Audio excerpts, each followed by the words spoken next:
apologetics is sort of this big word, but what exactly does it mean, Frank? Sorry, I can't tell you. It doesn't mean we're saying we're sorry. It comes from the Greek word apologia in 1 Peter 3:15, always ready to give an answer or a defense. In Greece, it means that you're defending your position. It doesn't mean that you're apologizing, that you're wrong or anything. It simply means you're defending your position. So that's where it comes from. So 1 Peter 3:15 is sort of the apologist rallying cry here. Always be ready to give an answer for the hope that you have. But it really also goes back to the greatest commandment. Love the Lord your God with all your heart, soul, strength, and mind. Christians don't get brownie points for being stupid. Now, there's a couple of reasons that we do apologetics. Number one, it's commanded. In other words, the Bible commands it. But number two, reason demands it too. Why should we believe in Christianity? Why not Islam? Why not atheism? Why not something else? And when you're losing, Bobby, 75% of your young people from the church once they leave the home, which is what the church is losing right now, 3 out of every 4, then it's critical that you give them answers, because a lot of times they're leaving the faith because intellectually they don't know why Christianity is true, because we've never told them it's true. We've never given them the evidence, and the evidence is very good. It takes more faith to be a non-Christian than it does to be a Christian. On doing a Mumford & Sons song that was going to lead right into the second week of this series. It was going to be great. And then one of our worship leaders, Nick Ryan, had to water ski last night and pull his hamstring. So pray for Nick Ryan. He's in a lot of pain. He's going to be in this recovery process, so just pray. I sent him a video of a rock icon that with a broken leg still got on stage and rocked it out. So we'll see if he steps it up. I don't know. No, just pray for Nick as he recovers from a water skiing incident. And by the way, in this video, we've watched this video a couple weeks now, and the guy that's interviewed in this video, his name is Frank Turek. And just a couple big next steps in this series. If you want to take a really big next step, you can join me. I'm reading a book by Frank Turek to help with this series. It's called Stealing from God. And it's a great apologetics book and gives a lot of reasons for faith. So if you want to take a big next step, that's like $10 on Amazon. If you want to take a medium-sized step, if that's kind of where you're at, that's great. Then I would check out a website that Frank's kind of put together. It's crossexamine.org. crossexamine.org. Lots of articles and videos on there that talk about subject matter like we're discussing on Sunday and beyond. And you can actually put questions, like faith questions, in the search engine, and it'll pull up articles and videos that relate to that question. There's study material. If your life group wants to take a next step with some of this and go deeper, there's some of that on there. So just that'd be a great next step for non-followers, seekers, longtime followers of Christ, really anybody. So check those things out. And just a couple quick announcements before we get going. I know Julie just welcomed us and talked about some specific things. A couple more things.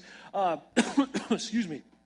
Tonight at 7 p.m. is our annual outdoor baptism celebration.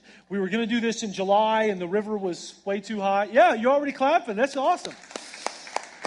Okay, so I should have said wait on the clapping, because tonight we are going to celebrate with 24 people taking the next step of professing their faith in Christ tonight. So if you can be there 7 p.m., you're going to see 24 people go down in some of the nastiest water in the Midwest and come up cleaner than they've ever felt in their life. It's going to be an awesome experience. We're going to be at Riverside Park at the Cole Bridge. If you're not familiar with where that's at, you can find somebody with a green lanyard. Stop by the connection station. We'll help you kind of figure out where that is. 7 p.m. tonight. Don't miss that. And I know Julie already talked about this and kind of built some hype for this, but I just got to say one more time. You cannot miss next Sunday night. It's just not an option. You cannot miss next Sunday night. It's Vision Preview Night at 6 p.m. There may or may not be an announcement that relates to a building on the East End that used to rhyme with Maples. There may or may not be. So just be here next Sunday night. There's so much effort and time that's gone into this. I'm just telling you, it is going to be the biggest moment, the biggest event in Revolution history to date. So that's all. Don't miss it. Cancel whatever you have going on if you already got something going on. You need to RSVP. I think Julie already talked about that, okay? So we ready for Old School Week 2? Ready for this? Second? Okay, all right, good. Well, let's just pray as we get started. God, so excited for this second week and what you're going to show us today, what you've shown me this week and kind of researching and thinking through things. As it comes out, as I deliver this, just let us be ready. at the heart level and even at the head level, God, as a lot of this is kind of thought-provoking stuff that we need to wrestle with. So guide us in Jesus' name. Amen. All right, so last week we started this series called Old School, and we introduced what the topic is going to be this month. I actually put this big word on the whiteboard, this intimidating word. It's a really simple concept to understand. Big word, but really simple. And here's the word, apologetics. And it's simple. Here's what it is. Apologetics is the practice of building an intellectual defense for the truth claims of the Christian faith. Apologetics answers the question, why do I believe what I believe? Like, why is this the worldview I kind of filter everything through as opposed to this view over here? Why do I believe what I believe?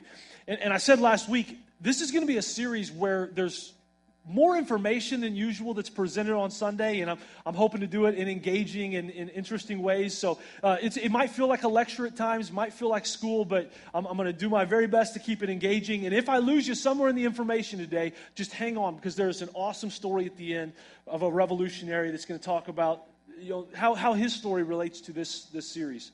And there's a theme verse for this series. It was referenced in the video before, where the challenge is that we would memorize this verse as a church. So we're going to say it again today. This is where we get the word apologetics, this verse right here, 1 Peter 3:15. You ready?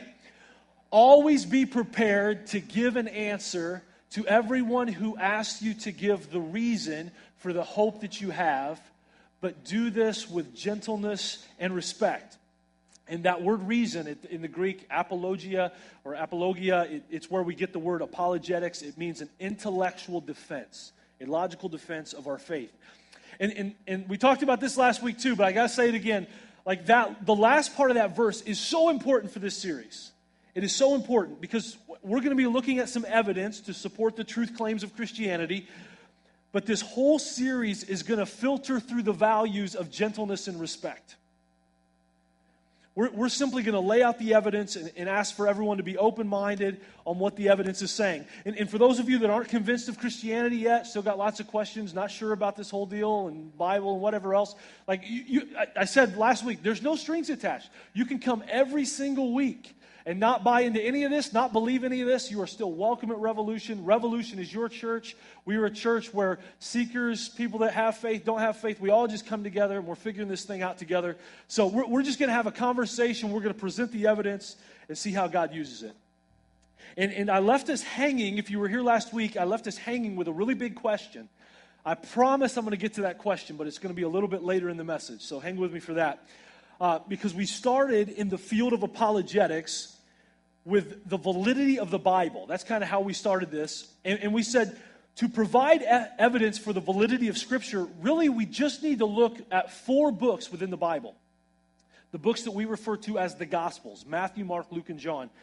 And the reason these 4 books are so important for followers of Jesus that are here, or even those that are seeking faith and are really, really curious about what's true, the reason these 4 books are maybe more important than any other book in the Bible is because these books claim to record actual events in the first century.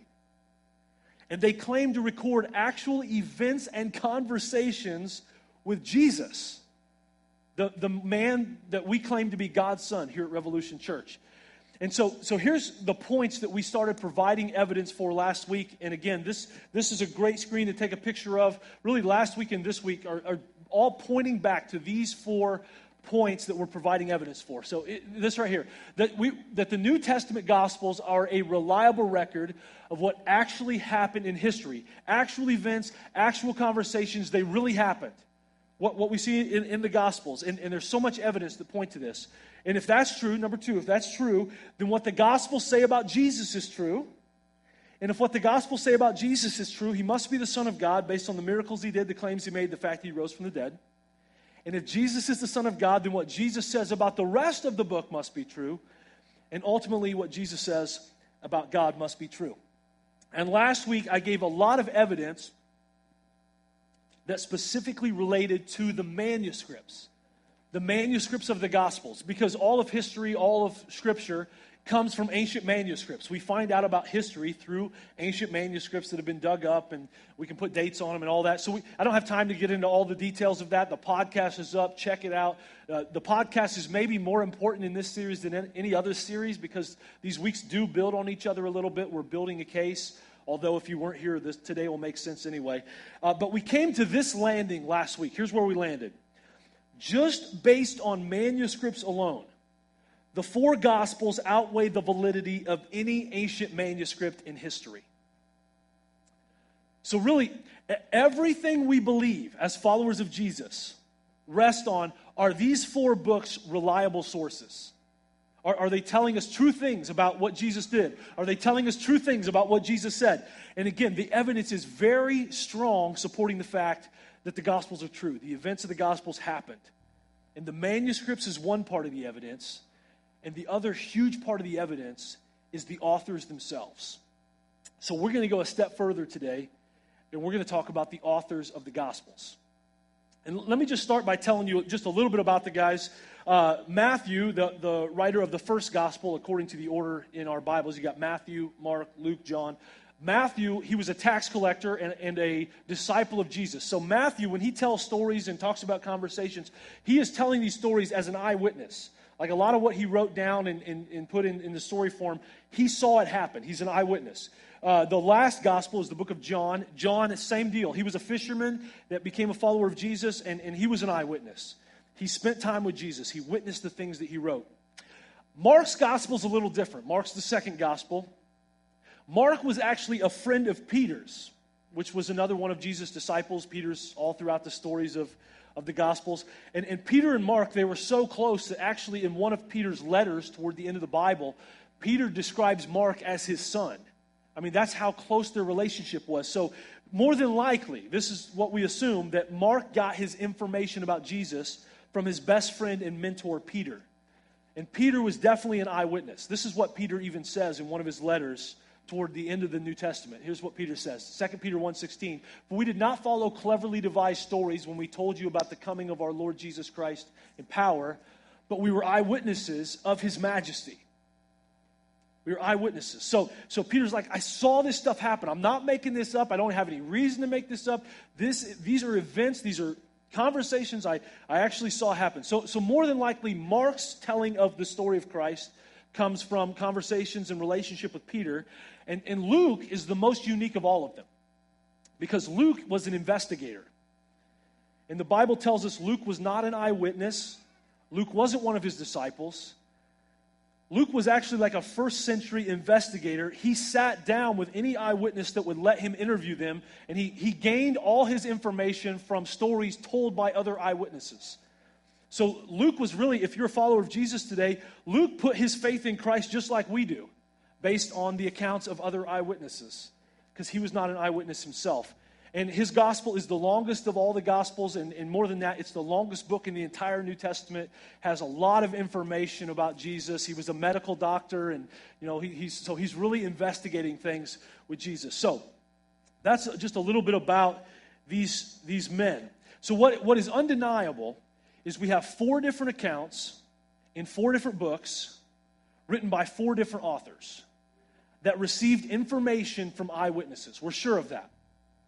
But what are the possibilities of why and how they wrote this down? Like, what are the possibilities? And really, there's four different theories to kind of discount the Gospel's validity and the truth of the Gospels.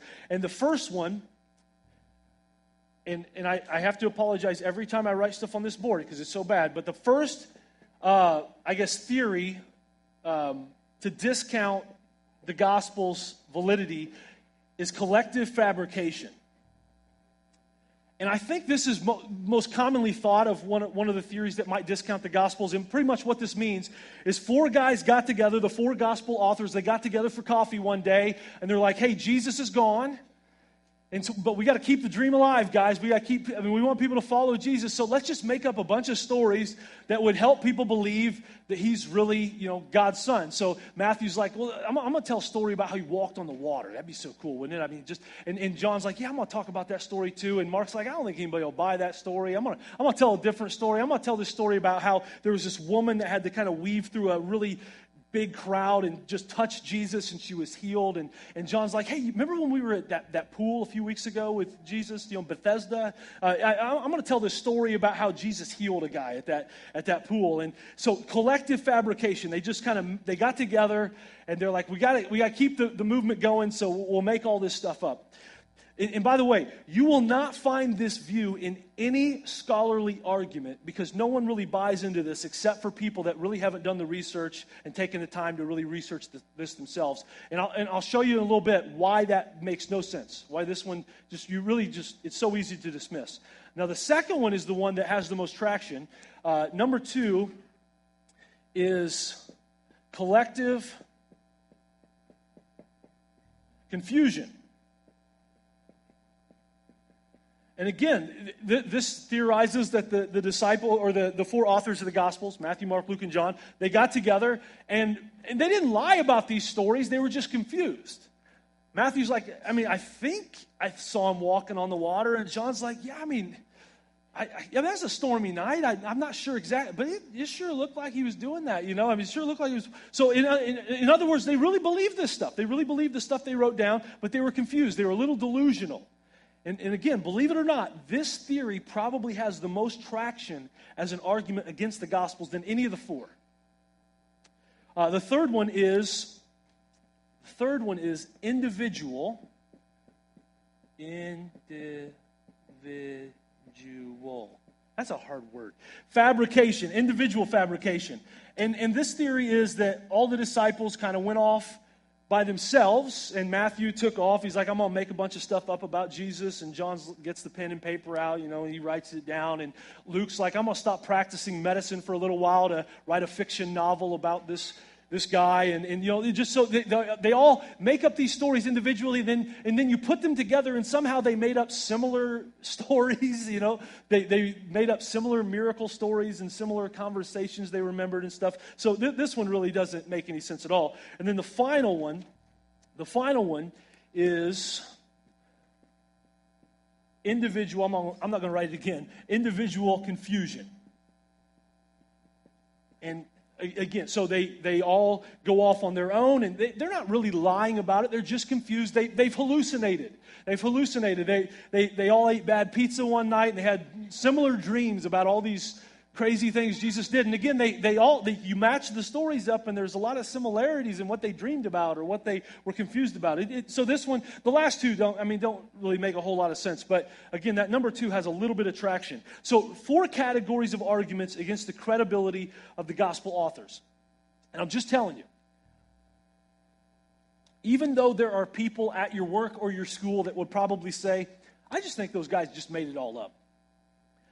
You have to understand, there aren't many people in the academic community that hold to any of these views. People know these views cannot stand up against logic and the evidence test. If we only had one gospel account, yes, maybe one of these could work. But we have 4 different accounts, 4 separate accounts. And further evidence is this. When you read the Gospels, Matthew, Mark, Luke, and John, you definitely find some apparent contradictions in the stories. And a lot of people, that's one of the arguments we hear. There's too many contradictions in the Gospels. I just can't believe it because there's contradictions. The next time someone says the Gospels contradict themselves, if you're a follower of Christ, you should be like, yeah, isn't that great? Because if there weren't contradictions, it would be evidence that 4 guys had coffee together and fabricated to kind of make up these stories. The contradictions bring more evidence to the fact that 4 different guys wrote 4 different accounts, and we're telling the truth from different perspectives and different personalities and different ideologies where they remember different things. And to provide a little bit more evidence to this, I want you to check out this little video. Check this out. What? It was the movies. That was our first official date.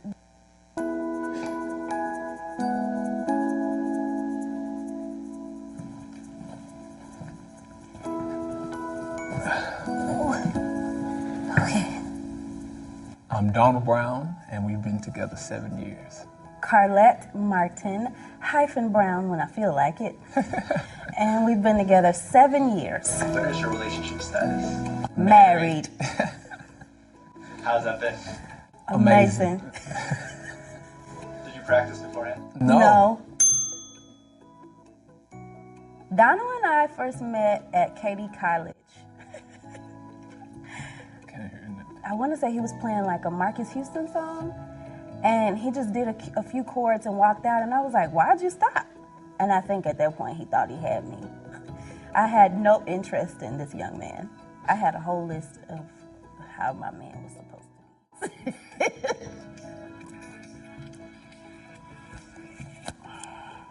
Okay. I seen her from a distance, like, she's beautiful, chocolate. I sent her like this long message, like, you are like amazingly beautiful. I don't really know what to say, but I mean, like, I want to get to know you. I wasn't her type at all, but I'm gonna take this chance. I was not having it. Like, that's what I knew. I mean, it wasn't anybody young in her mind. Anybody that was either her age or younger. That's so shallow. It was not happening. On the count of 3, can you guys tell me where you went on your first date? 1, 2, 3. The movies. Denny's. What? Denny's. It was the movies. That was our first official date. Denny's was just like coffee. Okay, I mean, I see. Technically, I'm right. Technically, we're both right. yeah. We, But like we got in the car and we knocked on the door, and then I got in the car and we went on a date. The next relationship series we do at Revolution, we're gonna do this. Like, we're gonna have husbands. It's gonna be awesome, and so many husbands are gonna get in trouble because they're gonna forget things and like remember things differently and stuff. It's gonna be great. But did you catch some of that? They both said they've been together 7 years. They both knew they were married. That's a pretty big deal. They both said the marriage was amazing. They used the same descriptive word. That's interesting. If you look at the Gospels, you line them up, there are several times where similar descriptive words or the same descriptive word is used in stories. But then they were telling the stories from different views, right? They remembered different parts of the stories, and they remembered things going down a little different. And they didn't even say the same location for the date. And I was thinking, as I was watching this video, I'm like, if I'm the guy, even if Denny's is true, I'm not saying that. I'm making something up. But then I had to check myself because I remembered that my wife and I's first date was Steak and Shake. I'm like, it's a little, and she ordered 5-way chili, and I knew she was the one. Like, if she can order a 5-way chili on the first date, she's got my heart. Okay, so, but they're telling the story from different views. So think about this. Your first date's just a few hours. Imagine if you have to recall 3 years of someone's life and write it out in such a way that others can follow along with the story. I mean, there would be more variation and more differences and more things left out. What I'm saying is contradictions are evidence that the stories are true. Contradictions are evidence that the stories are true. This is exactly what we find with Matthew, Mark, Luke, and John. Matthew tells this story about how Jesus and Matthew came upon 2 beggars. Mark tells the story, and he only recalls one.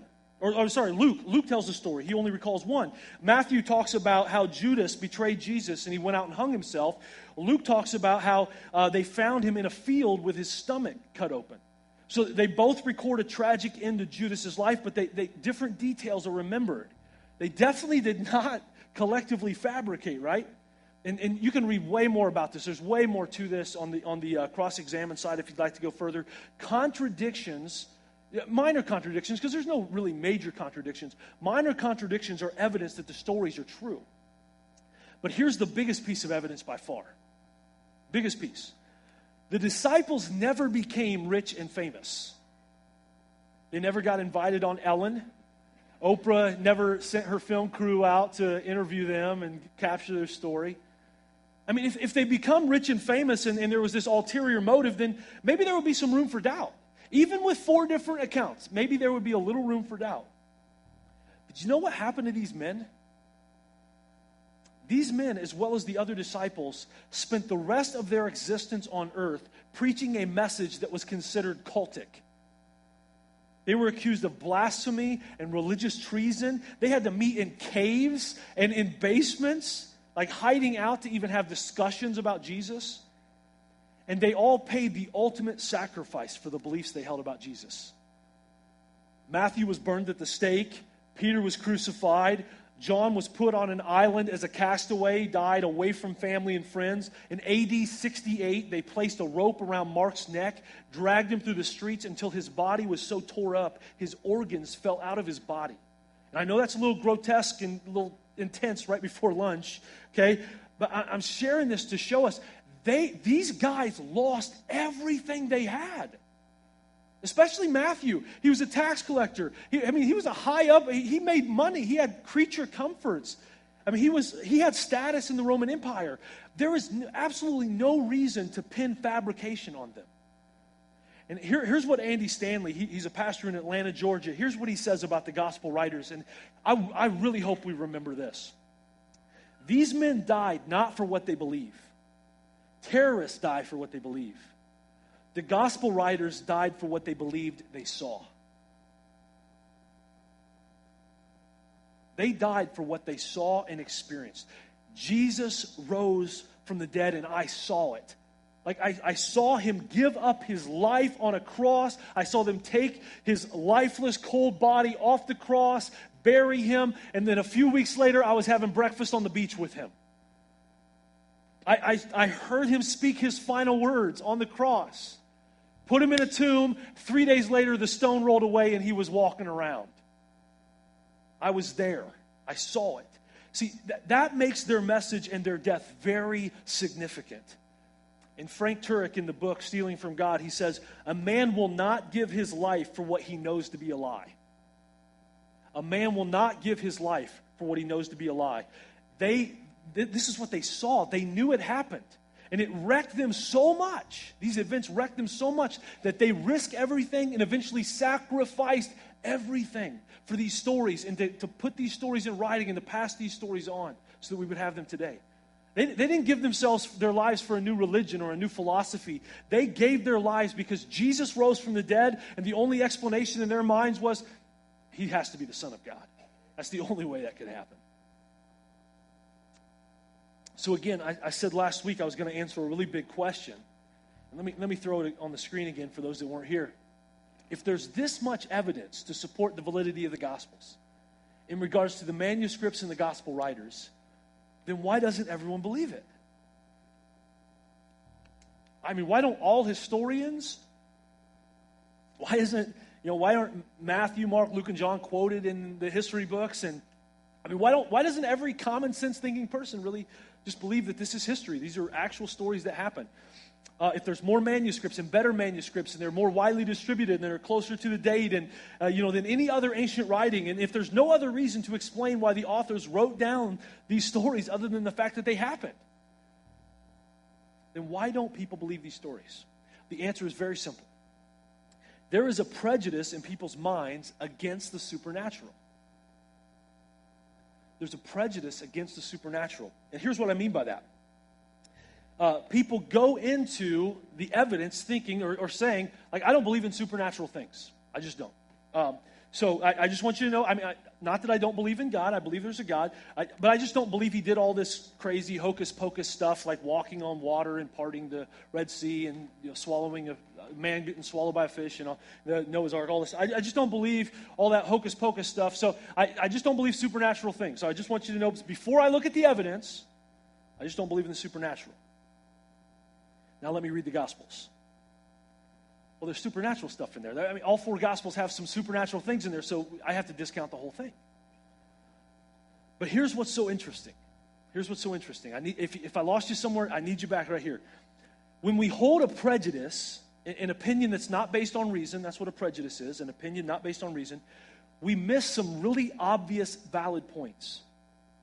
And like I said, many people that believe in God, this all-powerful being that created the universe, don't believe the Bible, the Gospels, or the stories of Jesus because they're supernatural things that have to be believed in order for the Bible to be true.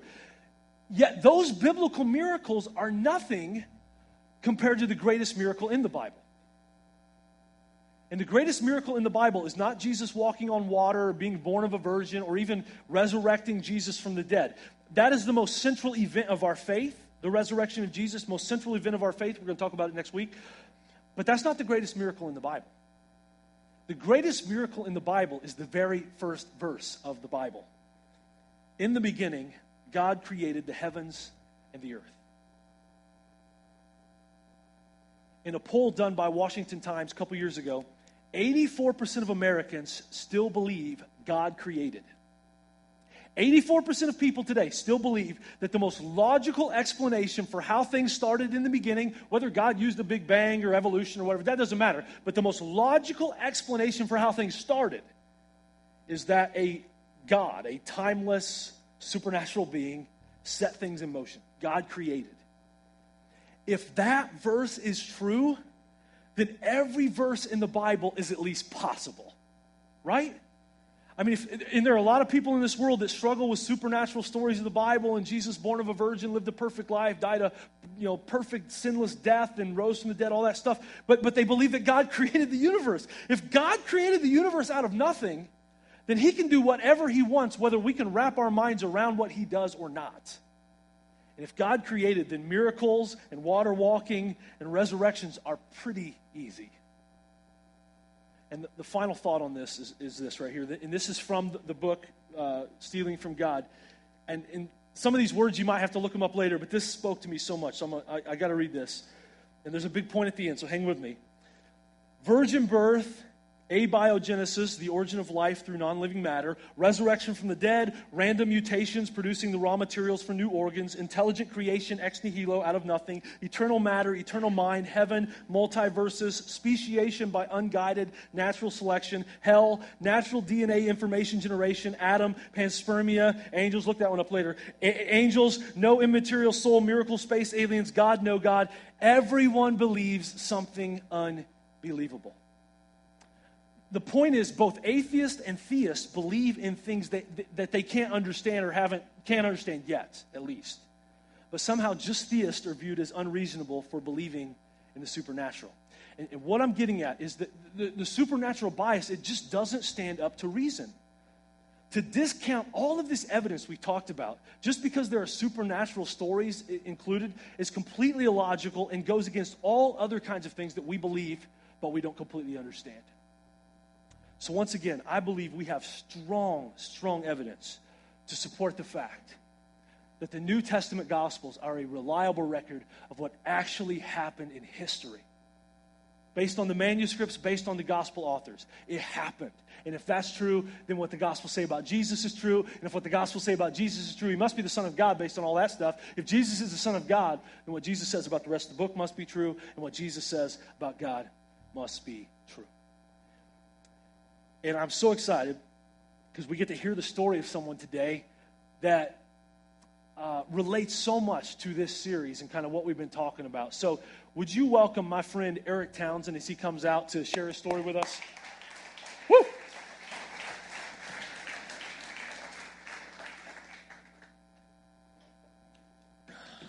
Thanks, dude.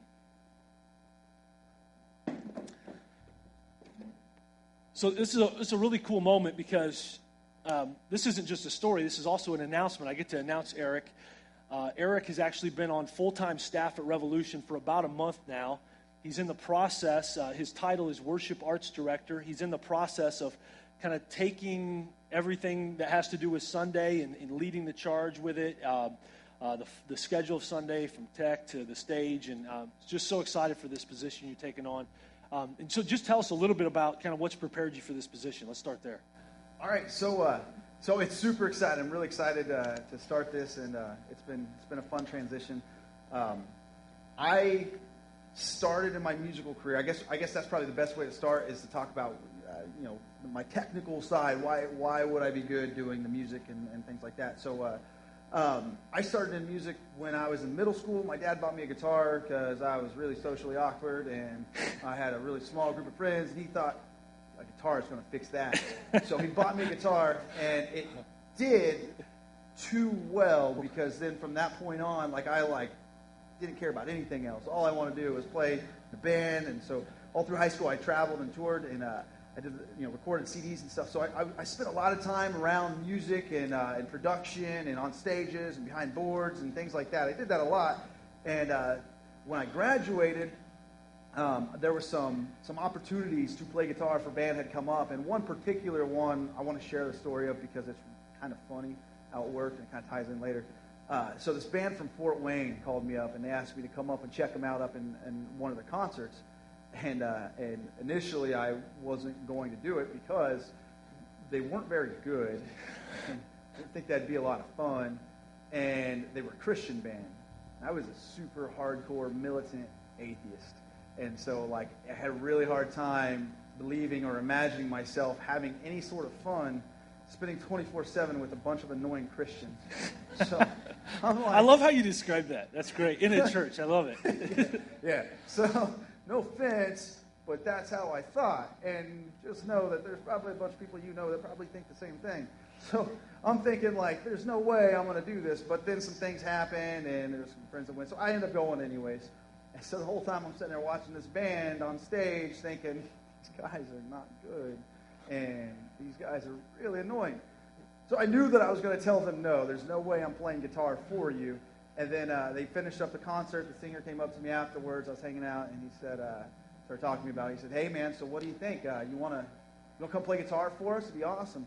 I said, yeah, I'll do that.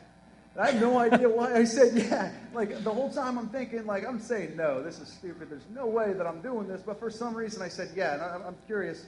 I'm sure that everybody's had something similar that's happened where, technically you have a choice, but you don't really have a choice. You feel this, pull.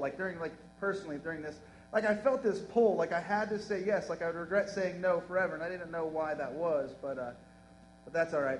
So anyway, so I said, yeah. So he said, cool. But then I said, but I'm not a Christian, so I don't know how this is going to work. He said, man, that's all right. He said, some stipulations I think will be good.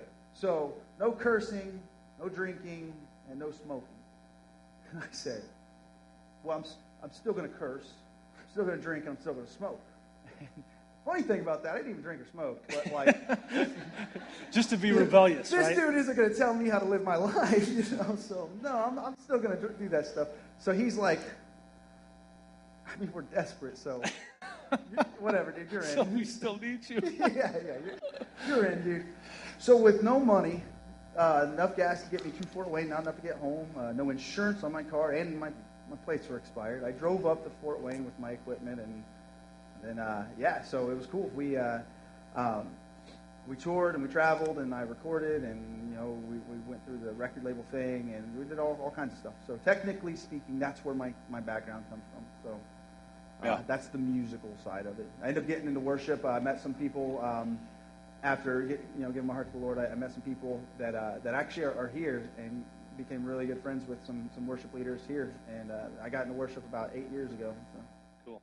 So, big transition from hardcore militant atheist, and I've heard you describe it like that a lot.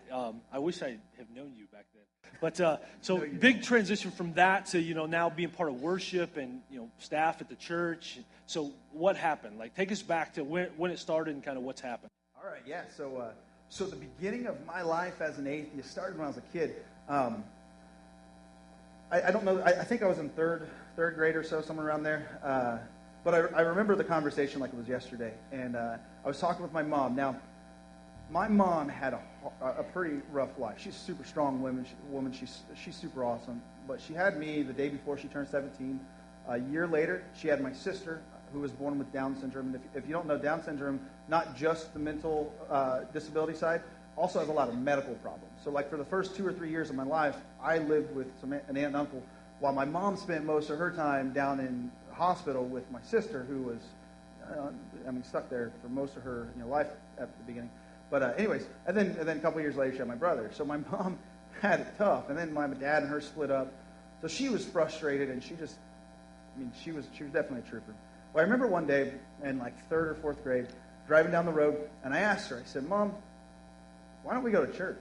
I asked her that because I noticed all my friends did, and I had a grandma that went to temple for Jehovah's Witness, and this was like a defining moment for me.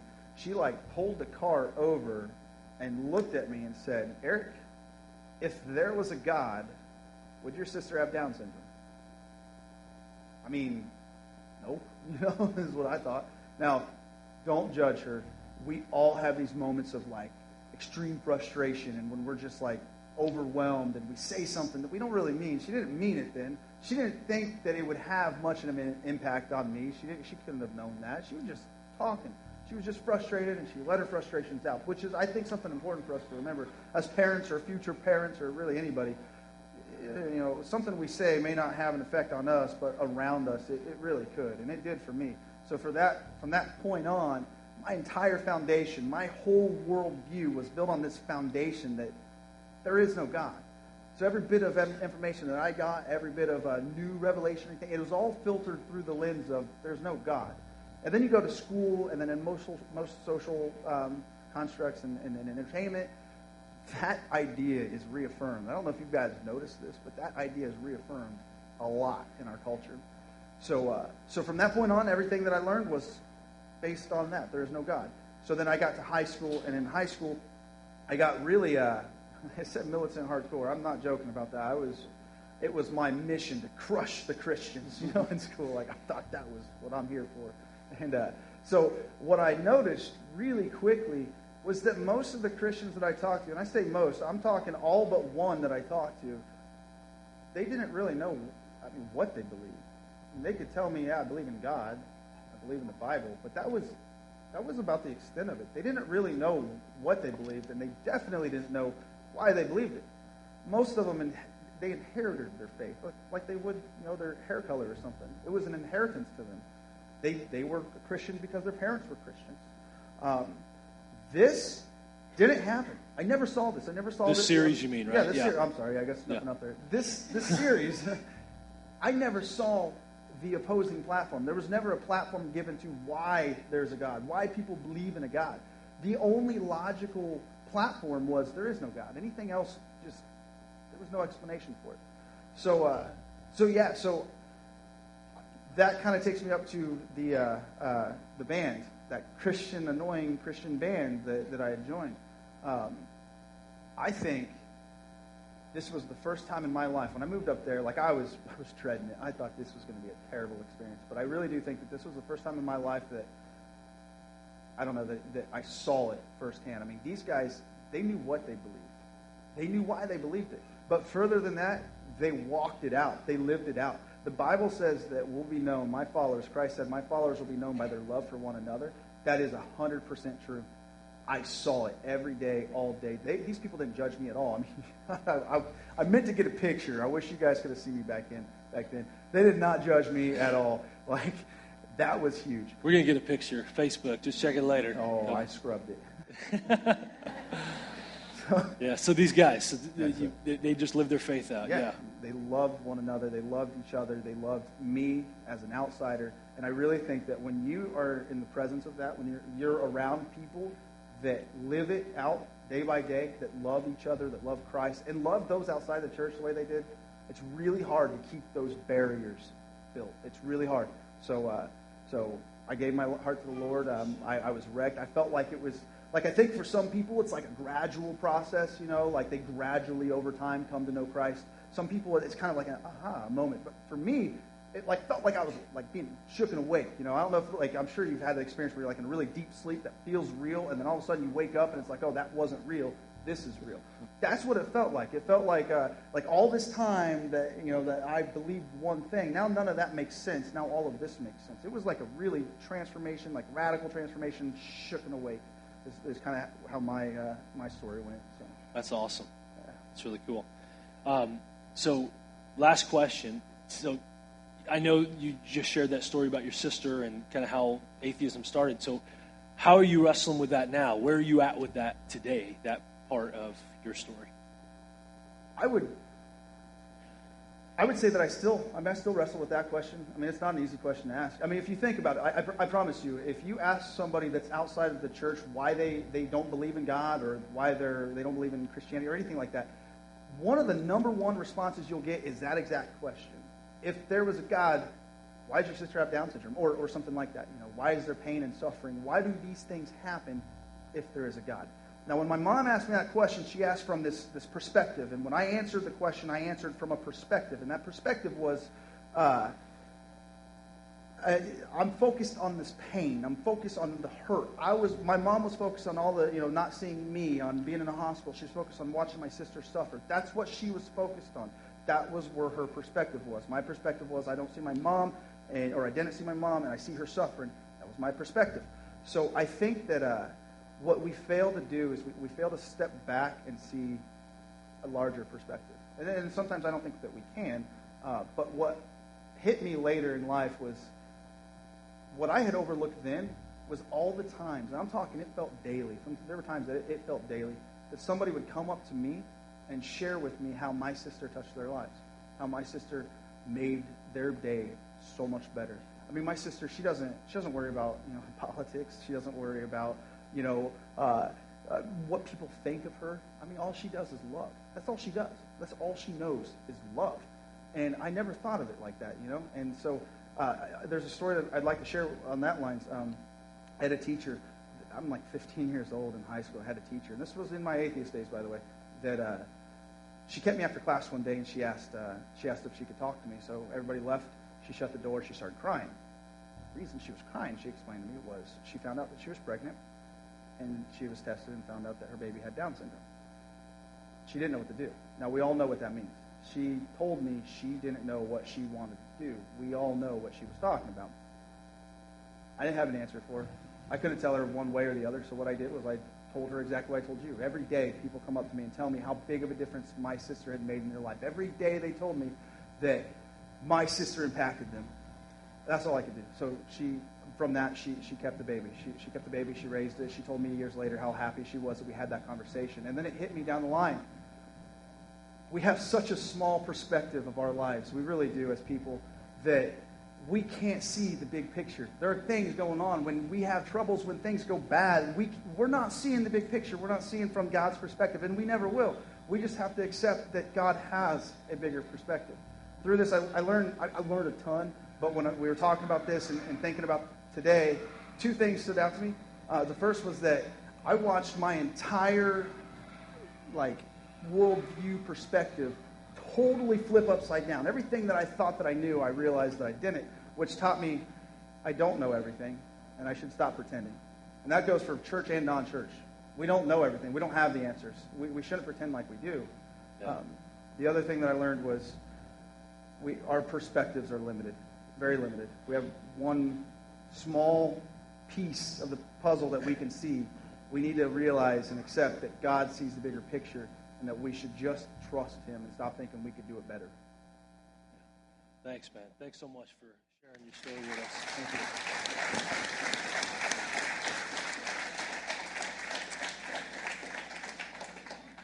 So we're going to sing a few songs to the kids are rocking it over here. Oh, my gosh.